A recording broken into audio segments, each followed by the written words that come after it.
Freilichen Purim. We're here. Yeah, I told you that we weren't going to miss class because of Purim. I hope everybody had a wonderful Kriyas Megillah, and in accordance with the Baal Shem Tov's teaching, I hope that everybody made sure not to read the Megillah L'mafreya, meaning to say, to internalize the story of Megillah as something that is happening very much now in the present and in all of our lives. Okay, so tonight's letter is not overtly about Purim. It's not even from that time of year. We're still at the beginning of Tafshin Yud Tes. We're still in the month of Tishrei. But I do want to mention something that is connected to this time of year.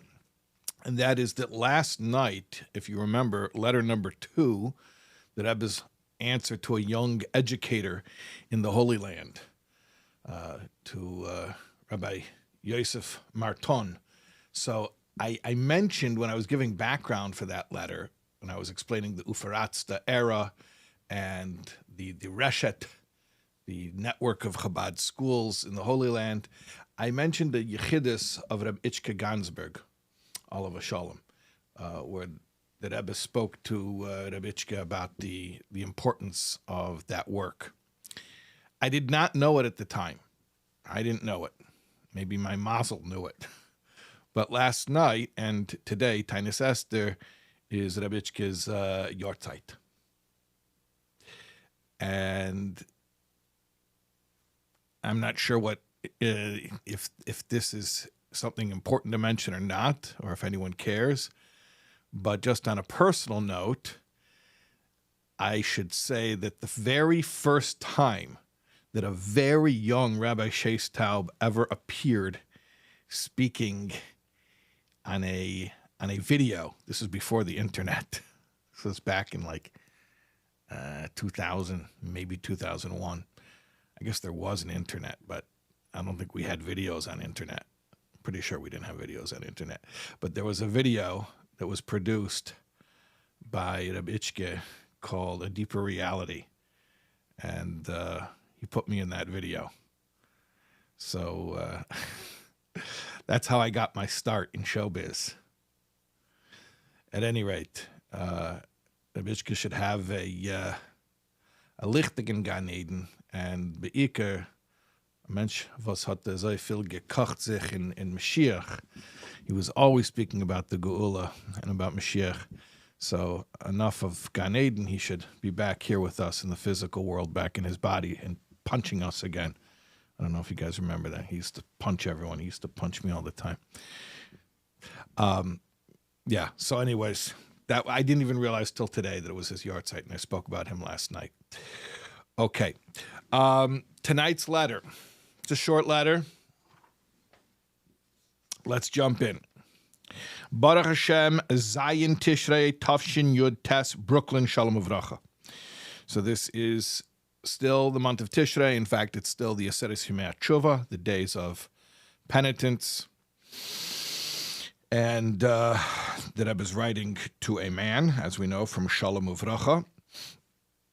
I don't know who this man is. I know a couple of things about him, if you read the letter carefully. I know that he feels bad about something that he did, and he's sad. I know that, and you're going to know that in a minute when we start reading. I know that he's involved in some type of public activities. Maybe he's a rabbi, maybe he's a teacher, a communal leader, but if you'll read on in the letter, you'll find out he's somebody who's involved in activities that are for the greater good, for the community. So basically, probably he's a rabbi who's sad about something he did that was beneath his standards and values and morals. And it makes sense he would write to the Rebbe at this time of year. The Rebbe's answering during the Aseres Yemei Teshuvah. The letter itself, as the Rebbe indicates, was written at Erev Rosh Hashanah. So yeah, you're talking about most probably, if I use my Sherlock Holmes thinking here, it's a rabbi who's trying to do tshuva and he's feeling bad about something he did, and he's writing to the Rebbe Erev Rosh Hashanah because you don't want to head into the new year without taking care of that the old business. That seems what the context of the letter is. I'm not 100% sure, but just seems like that's what it is.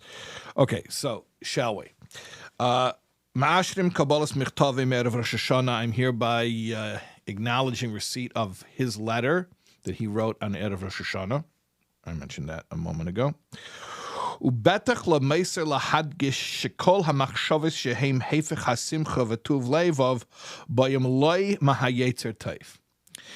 Certainly it is superfluous to mention or to emphasize that all, that Rebbe makes a categorical statement, all thoughts that are the opposite of joy and gladness. See, the Rebbe doesn't even use the word atzvus. The Rebbe says the opposite of simcha, the opposite of joy and gladness. That these come from, and the Rebbe doesn't say they come from the Yetzer Hara. He says they come from not the Yetzer Tov. You have to know how to read it. So any thoughts that aren't joy are from not the Yetzer Tov. Okay? So obviously this person is writing to the Rebbe saying he's having thoughts that are the opposite of joy. And we're going to find out why he's having thoughts that are the opposite of joy. It has to do with some guilt that he has, but that'll become clear. As this is explained at length in many places, this idea that sadness does not come from the Yetzer Tov, even when we think we have a good religious reason for sadness, sadness is to be shunned. So the Rebbe says this is explained at length in many places. Umehem, among those places, those sources, Gam b'Sefer Tanya Kedisha, it is explained in the holy book of Tanya. V'chmetzuyon b'hamifteach inyonim sheb'Sefer, as is indicated or noted, cited with a C in the index of subjects in the back of the Tanya. Let me just pause here for a second because I think this is an important point. There's an incredible tool called the Mafteach Hoinyonim. There are a bunch of tools in the back of the Tanya, but let's just talk about this particular tool that the Rebbe is speaking about here in this letter. Mafteach Hoinyonim, the index of subjects. Many people do not know that when the Tanya came out in 1954, when Kohos printed the Tanya in New York, 1954, the Rebbe wrote a foreword to that edition, explaining that it was significant in that it was the first printing of Tanya in the lower hemisphere. Those of you who are familiar with the significance of Chof Ches Sivan, the 28th of Sivan, and the Rebbe's arrival to America in 1941 with the Rebbe Tzimchaya Mushka, and then again when the Rebbe arrived, and the Rebbe brought his mother, Rebbe Tzimchana, over from France. He arrived on the same date, again, remarkably, Chof Ches Sivan. So those who are familiar with that story and the Rebbe's explanation of the significance of that story understand the idea of the koyach of Sivan, that Sivan is like Matan Torah, bringing the that which is above to the below, and the below to the above, and the merging of the spiritual and the material. And Chof Ches Koyach is the power of that idea. So basically, the Rebbe gave a lot of significance to the relocation of Lubavitch and his personal relocation from the higher hemisphere. You know, people probably notice I keep this on my desk. There's a reason I keep this globe. I had one that lit up, and I gave it to Yossel Gutnick for his birthday. So it was, but I replaced it with one that doesn't light up. But the reason that I have this one is because it rotates both axes. Most globes, they only spin one way. But I have this one because you could rotate it both directions. And what I do is I make it correct. I put Eretz Yisrael on the top. We're used to seeing the North Pole on the top, which really is not correct. Anywhere that you go to Eretz Yisrael from is called Aliyah. you're going up when you're going to Eretz Yisrael. So Eretz Yisrael is actually, the Holy Land is actually on the top. So then everything around that area is called the higher hemisphere. So that includes all the places where most of the Jewish communities lived for a couple of thousand of years after even the destruction of the Second Temple, meaning whether your ancestors went to Lithuania or to Morocco or to Yemen or to Poland, it's all like on the top hemisphere over here. But then what happened is, only in the past like 100 years, is this mass migration to the lower hemisphere down here. You guys can't see it so well on the camera, but here's the top. Here's the top. Here's Israel, and then here's New York. It's getting toward the bottom. I don't know if you guys can even. Yeah, so it's going down. Okay, so at any rate, but there's a significance of going down to the bottom of the world. It's leverage. The Rebbe spoke about that. The idea of the Rebbe actually is quoting Torah from the Alter Rebbe, that when you want to lift a building, you could even lift a building if you get a lever to get up under it. And so too, you can elevate all of Seder Shtalshlus. You can make all the worlds holier. How? By coming down into the physical world. And within the physical world itself, the lower part of the physical world. At any rate, so there was great significance given to this idea of publishing the Tanya in the lower hemisphere, and in 1954. And in conjunction with that publication, so the Rebbe included some learning tools in the back of the Tanya, including a Mafteach Ha'anyanim, an index of subjects. And I don't think people realize that it was the Rebbe. It's the Rebbe's own scholarship. The Rebbe created this index, and the Rebbe was very into maftechas, into index or indices in general. But maybe that's a class unto itself. But at any rate, it's very important to understand the tool that the index of subjects is. And I've personally used it not just to look up where something is. That's not the only thing. Yes, it helps you to look up where something is, but more so, it helps you to know like where the main sugya of something is. Like if I want to know, for instance, let's say simcha, because that's what the Rebbe is talking about in this letter. Where does it speak about simcha in Tanya? Well, if you use a computer to search it, it'll say the word simcha in a lot of chapter. I mean, it'll say simcha in the first chapter, right? Where it says simcha b'tuv levov, right? Yeah. So in the first chapter, it'll say the word simcha. If you have like an artificial intelligence tell you where it says the word simcha in Tanya, that doesn't. You need to actually be guided. Where's the real place in Tanya where that subject is defined and explained properly? So, for instance, Mafteach Yonim, so you look up Simcha, and so it doesn't have every single time it has the word Simcha. Far from it. It just has the main places where you're going to really learn what Simcha is. So, for instance, in Likutei Amorim Perek Chavav, in chapter 26 of the first volume of Tanya, so over there it speaks about Simcha, Tachas Asher Loi Goimer, meaning since you didn't serve Hashem with Simcha, right, as the Arizal explains. And also chapter 31, Simcha Sha'achar Meriros, the special type of joy that comes after and out of bitterness and frustration. And then also chapter 33, Yismach Yisrael Ba'esav, which later on became one of the 12 psukim. And then also Igeres Teshuvah, chapter 11, which the Rebbe refers to as Tam L'Simcha, a reason for Simcha, and as well as Igeres Teshuvah, chapter 12, Canal, the same thing the Rebbe says, meaning again the reason for Simcha, and then Igeres HaKodesh Yud Alef, which is also the Rebbe says again Canal, the reason for Simcha, and each one of these chapters that are all called the reason for Simcha give different reasons. In the Igeres HaKodesh, it's thinking about how God is creating the world, something from nothing every single second. So how could you at all think that things aren't perfect at this second?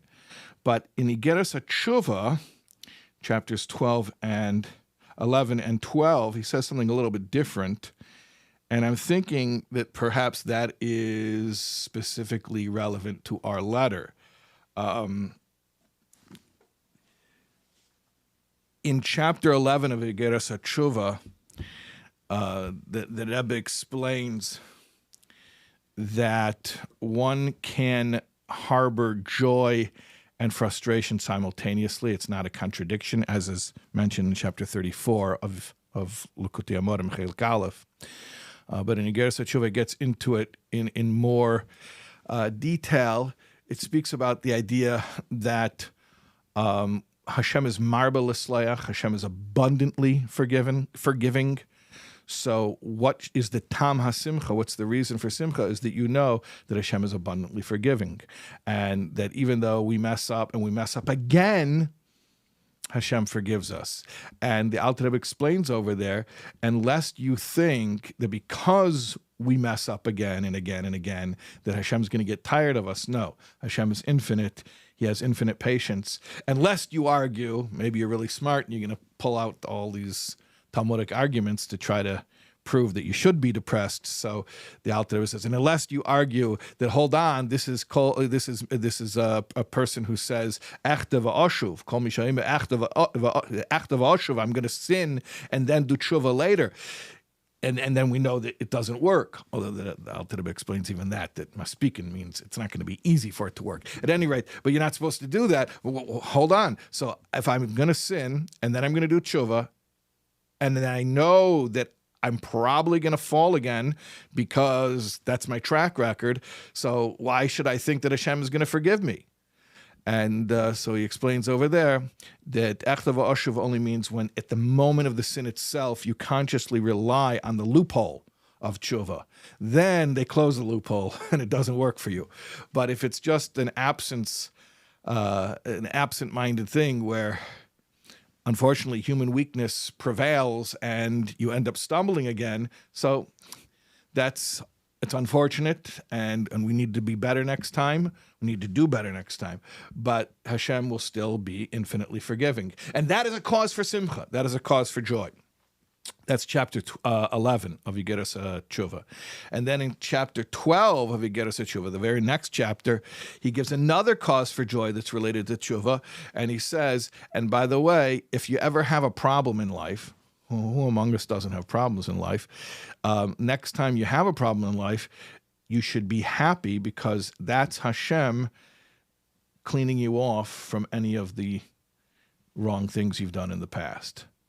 And isn't it great to get all that stuff paid up now and get all the debt worked off now and not have to carry that with you? So next time you have a little bit of stress in life, you say, it's a kapara, it's cleaning me, and it's a cause for simcha. At any rate, so the Rebbe references the mafteach of Tanya and tells this person, go check that out. I think it'll help with the issue at hand. The Rebbe continues. Let's go back into the text. Umedivrei Rambam, the Rebbe gives him another reference to go check out. I love it. Tanya and Rambam. Basically, that's the life of a chassid, isn't it? Tanya and Rambam, and Chumash and Tehillim, Chitas and Rambam. That's our lives. And Igros. I mean, that'll keep you busy all day long. So the Rebbe gives him some Rambam. I should just mention it has nothing to do, at least not in any way that I can figure out an association quickly off the top of my head, but it seems to have nothing to do with this letter or tonight's class or the fact that it's Purim. But it doesn't matter. I'm going to say it because it's a public service announcement. We are coming to a siyum of the daily Rambam on base year, the birthday of the Rebbe Maharash, which is significant. The Rebbe always held that day dear. It's a siyum for those who learn 3 chapters a day and complete the Mishnah Torah every year, as well as those who learn 1 chapter a day and complete the Mishnah Torah once every 3 years. So it's a good time to get in on it. And since it's L'chatchila Rebbe, you don't have to wait until the actual Haskalah. You could just start now, L'chatchila, and start learning wherever we are. Okay, so the Rebbe references Rambam, Soif Hilchas Lulav. So I actually went and I dug up my Zmanim, even though we are in Sefer, what are we, in Mishpatim? We're doing Schiros.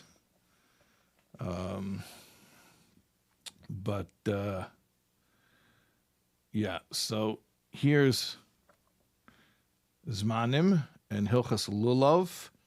And at the end of Hilchas Lulav, the Rambam speaks about Simcha, mitzvah laharbas b'simcha.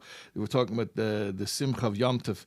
This is the end of the Hilchas Lulav, the last chapter, chapter 5, Perek Hey, and I'm looking at the Halacha Yud Daled. And in the next halacha, Tezvav, Hasimcha Shismach Adam Basiyas HaMitzvah, Ba'avas HaKel, Shetziva Bahen. Now he talks about, in general, the Simcha Shal Mitzvah, the Simcha that a person has just in being able to do what Hashem asked him to do. Aveda Gedeilahi, it is a great Aveda. It is a great Aveda, meaning not only does it enhance the mitzvah, but it itself is worthy of being referred to as an Aveda. And it's not good to hold yourself back from that simcha. Meaning no matter what your excuses are. Okay, over here he talks about people who hold themselves back because they're self-conscious and they think it's beneath them. They don't want to look like they're having a good time, God forbid. But it could also be applied to somebody who makes religious arguments that if you knew what I did and what I have to do teshuvah for, you would realize that it's not appropriate at all for me to be b'simcha. So the Rebbe is invoking these words of the Rambam to tell this person, you know what? Yeah, maybe you have to do teshuvah. Maybe you have some stuff in your past that really needs fixing. But that's not an excuse. It's not a reason to do the opposite of simcha. Okay, but let's look how the Rebbe quotes the Rambam here from Hilchas Lulav. Movin shafilu and yonei teshuvah tzrichim liyes dafke b'simcha b'tuv levav. It's understood from the Rambam that even teshuvah is not an exception. You think teshuvah is an exception? No, teshuvah is not an exception. Everything, even teshuvah, has to be done with joy. Like it says over there, that simcha is one of the main important points of serving Hashem. It's not just something that's done to enhance a mitzvah. It's a very important discussion here. Is simcha a catalyst to make a mitzvah stronger or more powerful or potent, but the actual significance begins and ends with the mitzvah itself? That's one way of looking at it. Or is simcha itself intrinsically worthy? So the Rebbe says from the Rambam, it seems that it's an Aveda Gedela. It itself is an Aveda. It's not just something you do to enhance the mitzvah. The Rebbe says, not just an inyan shel hider.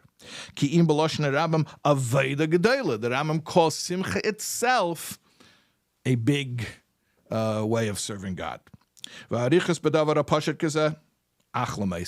It's totally superfluous to elaborate further on something so obvious. And I've mentioned in previous classes that when the Rebbe says something is so obvious, if it wasn't obvious to us until now, it should start being obvious to us from now on. And I know some people get like discouraged and they feel bad. They're like, oh, the Rebbe said it was obvious and I didn't even know about that thing. I feel so dumb. Don't feel dumb. Feel lucky that the Rebbe is cluing us in on which ideas are obvious, which ideas should start us off as our premise. In other words, there are certain things that do take harder work to figure them out and to come to a recognition that these ideas are true. But something what the Rebbe says, it's just so obvious, so you can install that in your heart as an axiom. You don't have to worry about it anymore. You can just make that a given and life becomes so much more clear when we operate from that perspective. Okay. Musker pei hamcho ma'achas hakupe shel kveid kedushes meida v'chom ya'admon nesi Yisrael. Enclosed is a check, like a money that you write, a check, from one of the charitable funds of my father-in-law, the leader of the Jewish people. Now, that's why I'm saying that this is probably a rabbi or communal leader, because the Rebbe is sending him money from one of the Frierdiker Rebbe's funds. And then the Rebbe says, that you should spend that money on one of your activities that you're involved in.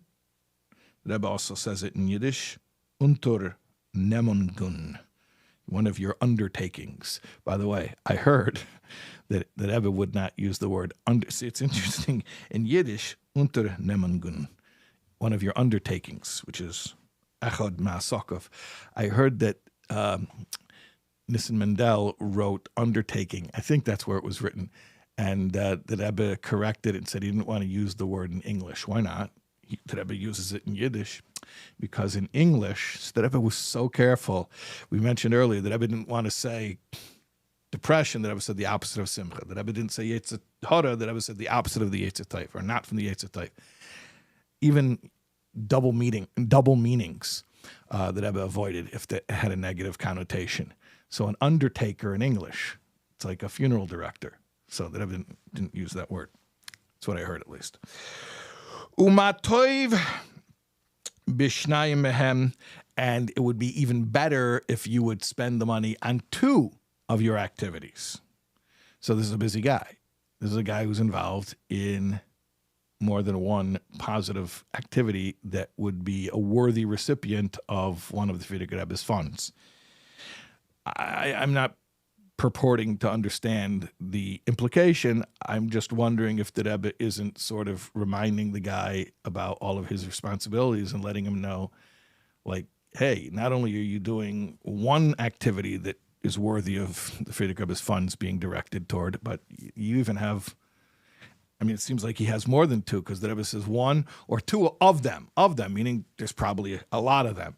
I don't know. I'm just thinking maybe the Rebbe is reminding the guy how much good stuff he's involved in. And that's the Rebbe's general approach, by the way. When people are feeling bad about what they've done, the Rebbe tries to direct them to focus their energy more into positive stuff. Okay. Hashem should fulfill the saying of our sages, Bava Basra Tes Vav Beis, Hanoitel Pruta Me'iov Misbarich. Okay, this is an interesting concept here. There's a Gemara from Bava Basra, Shtukel Gadata over there, and it mentions the idea that somebody who would get a coin from Eov would be blessed. And the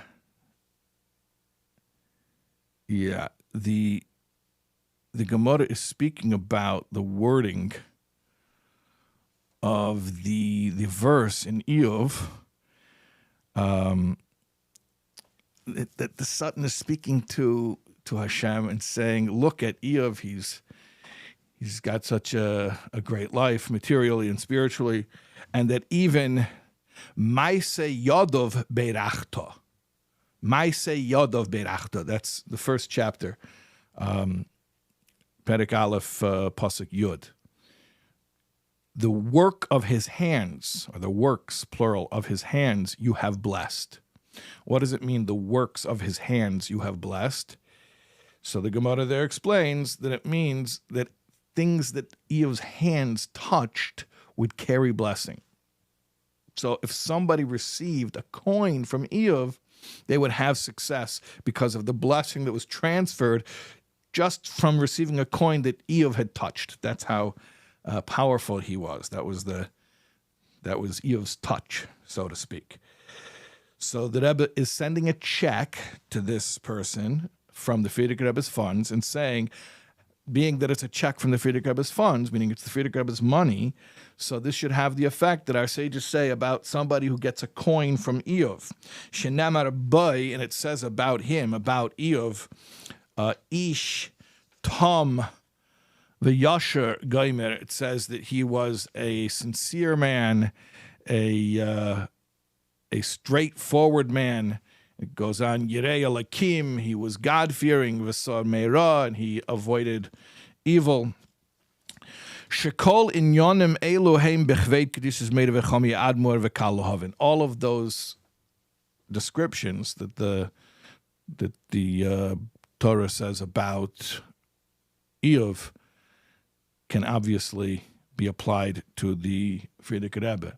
So the power that receiving a coin from Eov has, as our sages describe, would ostensibly, it would stand to reason that that same power would be contained in receiving something from the Frierdiker Rebbe. And of course, we all know about how the Rebbe spent so much of his time and energy giving physical objects to so many. Whether it be the dollars, which is sort of iconic that the Rebbe's standing and giving dollars to people, which was also for the purpose of shliach mitzvah, like the Rebbe said and made very clear. But obviously it had that meaning as well of receiving something from the hands of the tzaddik. That itself would have an effect. And also the Rebbe gave out Keishal Bracha and Tanyas and Kuntresim. So there were many things that the Rebbe gave out, and it has this effect of carrying with it these blessings, as indicated by the Gemara in Bava Basra. Okay. Hapan shalai yikare be'es ratzin al atzion hakodesh shel kved kedushes made of echami admor.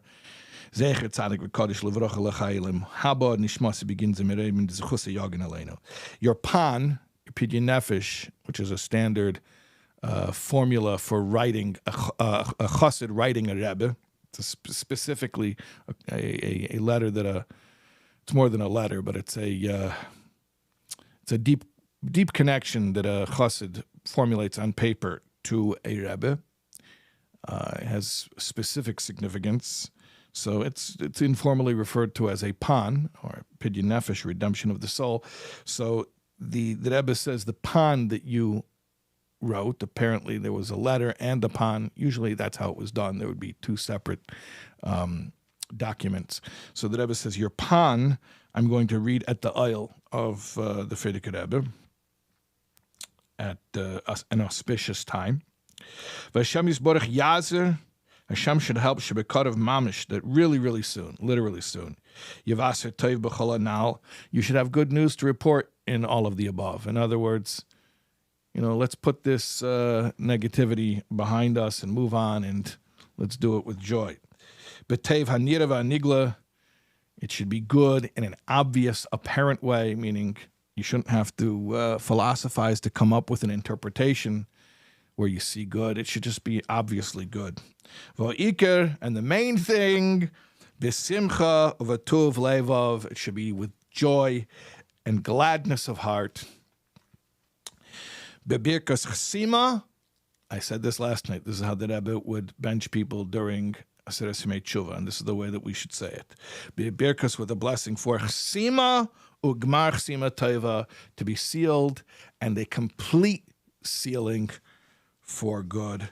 And that is our letter for tonight, Afreilich and Purim. We will see you tomorrow night for our special Sudas Purim edition of 30 Letters and 30 Days.